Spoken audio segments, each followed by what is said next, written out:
നമസ്കാരം. നമ്മുടെ ഈ ആര്യയെ രക്ഷിക്കാൻ വരുന്നവർ ആരൊക്കെയാണെന്ന് അറിയാമോ? റഹീമും ചിന്തയും പിന്നെ പാർട്ടിയും പിന്നെ പാർട്ടിയുടെ മൂത്ത സഖാക്കളും ഒക്കെ കൂടെ ഇങ്ങ് ഇറങ്ങി തിരിച്ചിട്ടുണ്ട്. പക്ഷേ എല്ലാം പരാജയമായി പോയി എന്നതാണ്. അവസാനം ചിന്തയ്ക്കും കിട്ടി പണി.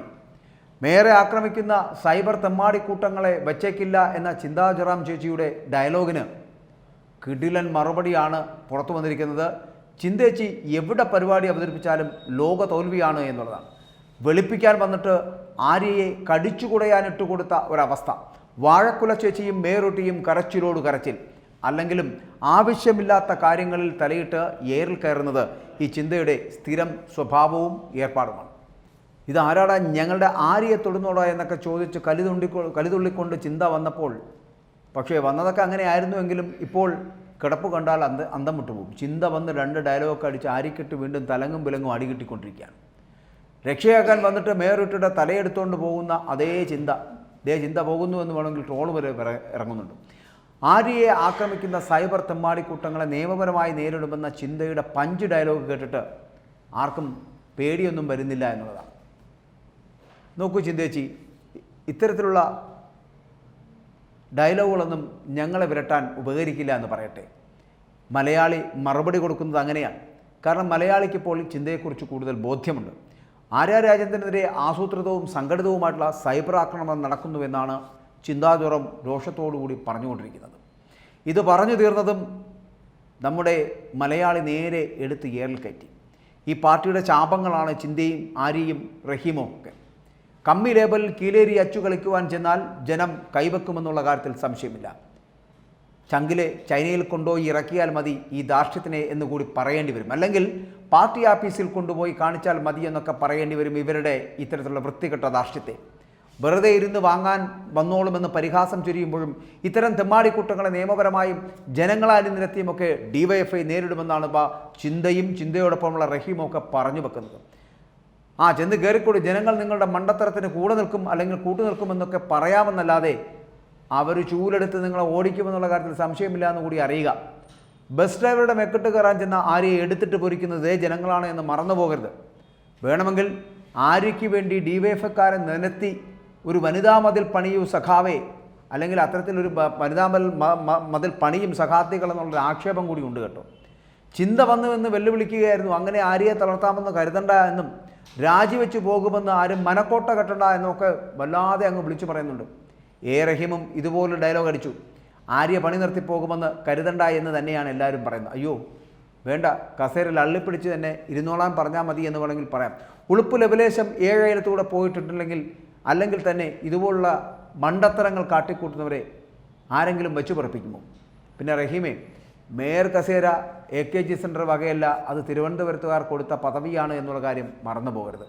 അതുകൊണ്ട് ഇമാതിരിയുള്ള വെല്ലുവിളികളും ഉമ്മാക്കിത്തരമൊന്നും വേണ്ട, അതൊക്കെ കയ്യിൽ വെച്ചാൽ മതി. ഇത് ഒരു ഓർമ്മപ്പെടുത്തലാണ് ചിന്തയ്ക്കാണെങ്കിലും റഹീമിനാണെങ്കിലും. മേയറെ താങ്ങാൻ വന്ന റഹീമും ചിന്തയും ചോദിച്ചു മേടിക്കുകയായിരുന്നു. ജനങ്ങളുടെ കയ്യിൽ നിന്ന് പറയാതിരിക്കാൻ കഴിയില്ല. കാര്യം ആര്യയെ താങ്ങി ചിന്ത പറഞ്ഞത് എന്താണ്? DYFIൻ്റെ സംസ്ഥാന കമ്മിറ്റി അംഗവും തിരുവനന്തപുരം മേയറുമായിട്ടുള്ള ആര്യ രാജേന്ദ്രനെതിരെ ആസൂത്രിതവും സംഘടിതവുമായിട്ടുള്ള സൈബർ ആക്രമണം നടന്നുകൊണ്ടിരിക്കുകയാണ്. KSRTC ഡ്രൈവറുടെ അപമര്യാദയോടുള്ള പെരുമാറ്റവും ലൈംഗിക അധിക്ഷേപവും ചോദ്യം ചെയ്തു എന്ന കാരണത്താൽ സമാനതകളില്ലാത്ത മാധ്യമ സൈബർ വേട്ടയാടലിന് ഇരയാവുകയാണ് ആര്യ എന്നാണ് ചിന്താ ജെറോം പറയുന്നത്. പൊതുമധ്യത്തിൽ ലൈംഗിക അധിക്ഷേപം നടത്തിയ പ്രതിയോട് ഐക്യദാർഢ്യപ്പെടുകയും പ്രതിക്ക് അനുകൂലമായിട്ടുള്ള പൊതുബോധം സൃഷ്ടിക്കുവാനും ഒരുപറ്റം മാധ്യമങ്ങളും സൈബറിടത്തിലെ ഇടതുപക്ഷ വിരുദ്ധരും പരിശ്രമിക്കുകയാണ് എന്ന് ചിന്ത വാതോരാതെ പറഞ്ഞുകൊണ്ടേയിരിക്കുന്നു. അതിനായി വലിയ കള്ളപ്രചാരണമാണ് നടത്തിക്കൊണ്ടിരിക്കുന്നത് എന്നാണ് പറയപ്പെടുന്നത്. എന്തിനാണ് ഇങ്ങനെ മാധ്യമങ്ങളുടെ തലയിൽ കയറാൻ നിൽക്കുന്നത്? രാജ്യത്തെ ഏറ്റവും പ്രായം കുറഞ്ഞ മേയറായി തിരുവനന്തപുരം നഗരസഭയിൽ അധികാരമേറ്റ അന്നു മുതൽ BJPയുടെയും UDFിൻ്റെയും കണ്ണിലെ കരടാണ് ഈ ആര്യ രാജേന്ദ്രൻ. വളരെ ചെറിയ പ്രായത്തിൽ മേയർ പദവിയിൽ എത്തിയ ആര്യയെ അംഗീകരിക്കുവാനും രാഷ്ട്രീയമായി എതിരിടാനും കഴിയാതെ നിരന്തരം സ്ത്രീവിരുദ്ധമായിട്ടുള്ള രീതിയിൽ അപവാദങ്ങൾ കെട്ടിച്ചമച്ചുകൊണ്ട് അപവാദങ്ങൾ മാത്രം പ്രചരിപ്പിച്ചുകൊണ്ടിരിക്കുകയാണ് BJPയുടെയും UDFിൻ്റെയും നേതാക്കളും സംഘങ്ങളും ചില മാധ്യമങ്ങളും. അതിൻ്റെ തുടർച്ചയാണ് ഇപ്പോൾ വന്നുകൊണ്ടിരിക്കുന്ന ഈ സൈബർ ആക്രമണമെന്നാണ് പറയുന്നത്. അതിനായിട്ട് സമൂഹ മാധ്യമത്തിൽ സ്ത്രീകൾക്കെതിരെ ലൈംഗിക അധിക്ഷേപം കാണിച്ച പ്രതിയെ വെള്ളപൂശുന്നത് കേരളീയ സമൂഹത്തോടുള്ള വെല്ലുവിളിയാണ് എന്നൊക്കെയാണ് ചിന്ത പറഞ്ഞു വെക്കുന്നത്. ആര്യ രാജേന്ദ്രനെതിരെ നടക്കുന്ന കടുത്ത സൈബർ ആക്രമണം അത്യന്തം ഹീനമാണ് എന്ന് പറയട്ടെ. ഇടതുപക്ഷത്തെ സ്ത്രീകൾക്ക് നേരെയുള്ള വലതുപക്ഷ മാധ്യമ അധമ സംഘം, വലതു രാഷ്ട്രീയ പാർട്ടികളുടെ ക്രിമിനൽ സംഘം ഇവയൊക്കെ കൂടി ചേർന്നുകൊണ്ട് നടത്തുന്ന ക്രൂരമായിട്ടുള്ള വേട്ടയാടൽ അനുവദിക്കുകയില്ല എന്നും ഇത്തരം തെമ്മാടിക്കൂട്ടങ്ങളെ നിയമപരമായിട്ടും ഒപ്പം തന്നെ ജനങ്ങളെ അണിനിരത്തിക്കൊണ്ട് നേരിടുമെന്നൊക്കെ ഡിവൈഎഫ്ഐയുടെ സംസ്ഥാന സെക്രട്ടേറിയറ്റ് ഒരു പ്രസ്താവനയിലൂടെ അറിയിക്കുകയും ചെയ്തു. ഇതായിരുന്നു ചിന്തയുടെ ഐക്യദാർഢ്യ കുറിപ്പ് എന്ന് പറയപ്പെടുന്നത്. കൊള്ളാം, കുറിപ്പൊക്കെ നല്ലതാണ്. വെറുതെ വന്നു കയറി എയർലായിട്ട് കരഞ്ഞു മെഴുകുകയാണ് ചിന്തയും റഹീമൊക്കെ. ഇവരൊക്കെ എവിടെ എന്ത് പറഞ്ഞാലും ഇതൊക്കെ തന്നെയാണ് അവസ്ഥ. അത് ചിന്തയ്ക്കാണെങ്കിലും ആര്യക്കാണെങ്കിലും റഹീമാണെങ്കിലും ഇവരെല്ലാം ഒരു കയറിൽ കെട്ടിയിടാൻ പറ്റുന്ന ടീമുകളാണ്. CPM-ൻ്റെ വില കളയുന്നത് ഇവരൊക്കെ തന്നെയാണ് എന്ന് പറയേണ്ടത്. പാർട്ടി വലിയ മാതൃകയായിട്ടും ശക്തമായിട്ടുള്ള വനിതകളായിട്ടുമൊക്കെ ഉയർത്തിക്കാണിക്കുന്നത് ഇതുപോലുള്ള ഈ കോമഡി പീസുകളെയാണ് എന്ന് പറയപ്പെടുമ്പോൾ പരിഹസിക്കാതിരിക്കാൻ കഴിയില്ല എന്നുള്ളതാണ്. മരുന്ന് ചോദിച്ചാൽ പൊതിച്ചോറ് കൊടുക്കുന്നവരാണ് എന്ന് പറയുന്നതും ജിമിക്കി കമ്മൽ പ്രബന്ധം വരെ നടത്തുന്നതുമാണ് വലിയ കേമത്വമെന്ന് പറയുന്നവരുമൊക്കെയാണ് ഇവരൊക്കെ. അതിനെ ട്രോളിയാലോ പിന്നെ വേട്ടയാടലായി മാറും. സൈബർ ആക്രമണത്തിൽ ഒട്ടും മോശക്കാരല്ലല്ലോ ഈ ഡിവൈഎഫ്ഐ എന്ന് പറയപ്പെടുന്ന സംഘം. കോൺഗ്രസ്സിലെ സ്ത്രീകളെ അധിക്ഷേപിച്ചിട്ടില്ലേ ഇവർ? BJP-ക്കാരെ അധിക്ഷേപിച്ചിട്ടില്ലേ? സൈബർ ഇടത്തിൽ വേട്ടയാടിയിട്ടില്ലേ? കൊടുത്താൽ കൊല്ലത്തും കിട്ടും. ആ ഓർമ്മ ഉണ്ടായിരിക്കുന്നത് വളരെ നല്ലതാണ് CPM-കാരനും DYFI-ക്കാരനും. ആര്യയെ എന്ത് മാതൃകയാക്കണമെന്നാണ് ഈ ചിന്ത പറയുന്നതെന്ന് ആർക്കും മനസ്സിലാകുന്നില്ല. തിരുവനന്തപുരത്തുകാർക്ക് പോലും കണ്ടുകൂടാത്ത ആര്യയെ, പ്രായം കുറഞ്ഞ മേയറെന്ന് സഖാക്കൾ കിടന്ന് മെഴുകുന്ന ആര്യയെ, എന്നിട്ട് കയറിയ കാലം തൊട്ട് ആര്യ ഉണ്ടാക്കുന്നത് വിവാദം മാത്രമാണ്. ആ വിവാദത്തെയാണോ ഇവർ കണ്ടുപഠിക്കേണ്ടത്? തിരുവനന്തപുരത്തുകാർ മാതൃകയാക്കേണ്ടത്? ഇടതുപക്ഷത്തെ പെണ്ണുങ്ങളായതുകൊണ്ടാണ് സൈബർ ആക്രമണം നടക്കുന്നത് എന്നാണ് സഖാക്കളുടെയൊക്കെ രോദനമെന്ന് പറയപ്പെടുന്നത്. റഹീം പറഞ്ഞത് ഗോവിന്ദചാമിയെ മാധ്യമങ്ങൾ ചർച്ചയ്ക്ക് വിളിച്ചിരുത്തുന്ന കാലം വിദൂരമല്ല എന്നാണ്.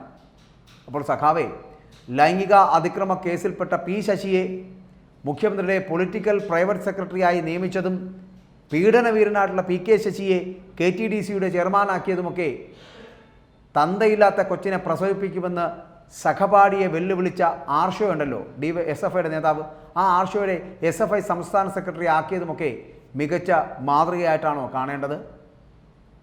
ഒരംഗത്വം എടുത്താൽ ഗോവിന്ദചാമിയെ DYFI നേതാവാക്കുന്നത് നിങ്ങളായിരിക്കുമെന്ന് പറയാതിരിക്കാൻ കഴിയില്ല. സഖാക്കളോട് പറയാനുള്ളത് ഏതു കുറ്റക്കാരനാണെങ്കിൽ ശിക്ഷിക്കപ്പെടുക തന്നെ വേണം. എന്നിട്ട് എന്തേ സഖാക്കളെ മെമ്മറി കാർഡ് കാണാനില്ലാതാകുന്നു? മേയറും MLA-യും ഒക്കെ കാണിച്ച ഗുണ്ടായുസത്തിന് തെളിവുണ്ട്, അത് മറന്നു പോകരുത്. തൻ്റെ ഭാഗത്താണ് ന്യായമെന്ന് പറയുന്നതല്ലാതെ അതിനുള്ള ഒരു തെളിവും കാണാനുമില്ല. ഉള്ള തെളിവ് ഇപ്പോൾ കിട്ടാനുമില്ല. ഇതാണ് മേയറുടെയും സച്ചിൻ ദേവ് എന്ന് പറയപ്പെടുന്ന ഭർത്താവ് MLA-യുടെയും അവസ്ഥ. എന്നിട്ടും ആരെ രക്ഷിക്കാനായിട്ട് ഇറങ്ങിത്തിരിക്കുന്നവർ ഒന്ന് മനസ്സിലാക്കുക, നിങ്ങൾ ചെയ്യുന്നത് കൊടും ക്രൂരതയാണ്. ഇപ്പോൾ റഹീം പറഞ്ഞതുപോലെ റഹീം പറയുന്ന ചില വാദങ്ങൾ കൂടി മുമ്പോട്ട് വെക്കേണ്ടതുണ്ട്. സച്ചിൻ ദേവ് എന്ന് പറയപ്പെടുന്ന MLA ബസ്സിൽ കയറി എന്ന വാദമുന്നയിച്ചിട്ടുള്ളത് റഹീം മാത്രമാണ്. ഭാര്യയായിട്ടുള്ള ആര്യ അതിനെക്കുറിച്ചൊന്നും മിണ്ടിയിട്ടില്ല, സച്ചിൻ ദേവും മിണ്ടിയിട്ടില്ല. അവരാരും ബസ്സിൽ കയറിയെന്നേ പറഞ്ഞിട്ടില്ല. പക്ഷേ റഹീം പറയുന്നുണ്ട് അത് ബസ്സിനകത്ത് കയറിയ ബസ്സിൽ നിന്നും തമ്പാനൂർ വരെ പോകാൻ ബസ് ടിക്കറ്റ് എടുക്കുകയായിരുന്നു എന്ന് പറഞ്ഞ തമാശ പറഞ്ഞ റഹീമിനെ നമുക്ക് കാണേണ്ടി വരുന്നത് ഈ പാർട്ടിയുടെ ഗതികേടാണ് സൂചിപ്പിക്കുന്നത്. ഒരു രാജ്യസഭാ MP ആണ് ഈ പറയുന്നത്.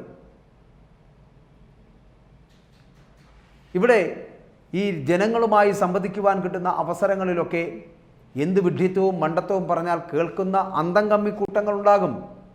അവരുടെ മുമ്പിൽ നിങ്ങൾ പ്രസംഗിച്ചുകൊള്ളൂ, അവരോടൊപ്പം നിങ്ങളിത് പറഞ്ഞുകൊള്ളൂ. ഇവിടെ ആര്യ ചെയ്തത് ശരിയാണ് എന്നും ആര്യയെ മാതൃകയാക്കേണ്ടതാണെന്നും സച്ചിൻ ദേവ് എന്ന് പറയപ്പെടുന്നത് ഏറ്റവും നല്ല ഭർത്താവാണ് എന്നും ഏറ്റവും നല്ല MLA ആണെന്നും ഒക്കെ പറഞ്ഞ് മനസ്സിലാക്കിക്കൊള്ളൂ. അത് കേട്ട് കൈയടിക്കുവാനും നിങ്ങൾക്ക് പുഷ്പഹാരം അണിയിക്കുവാനും ഒക്കെ DYFI-ക്കാരനും CPM-കാരനും നിരനിരയായി വരുമായിരിക്കാം. പക്ഷേ നിങ്ങൾ പറയുന്ന ഈ മണ്ടത്തരങ്ങൾ കേട്ട് കൈയടിക്കുവാനും നിങ്ങൾക്ക് വേണ്ടി കീജയി വിളിക്കുവാനും എല്ലാ മലയാളിയും വരുമെന്ന് കരുതരുത്. നിങ്ങൾക്ക് വേണ്ടി കൂട്ടുപിടിക്കുവാൻ എന്തും പറഞ്ഞാൽ വിശ്വസിക്കുന്ന അടിമകളായിട്ടുള്ള അന്തം കമ്മികൾ ഉണ്ടാകുമെന്നല്ലാതെ മലയാളികളാരും നിങ്ങളോടൊപ്പം ഉണ്ടാകില്ല. ആര്യ എന്നല്ല, ചെയ്ത തെറ്റ ആരാണെങ്കിലും ഏത് തെറ്റ് ചെയ്തിട്ടുണ്ടെങ്കിൽ ആ ഡ്രൈവർ ശിക്ഷ അനുഭവിക്കുക തന്നെ വേണം. പക്ഷേ ചെയ്തത് തെറ്റ് ആര്യയും സച്ചിൻ ദേവുമാണെങ്കിൽ അവർക്കും അതേ ശിക്ഷ തന്നെ നൽകണം എന്ന് തന്നെയാണ് നമ്മുടെ അഭിപ്രായം.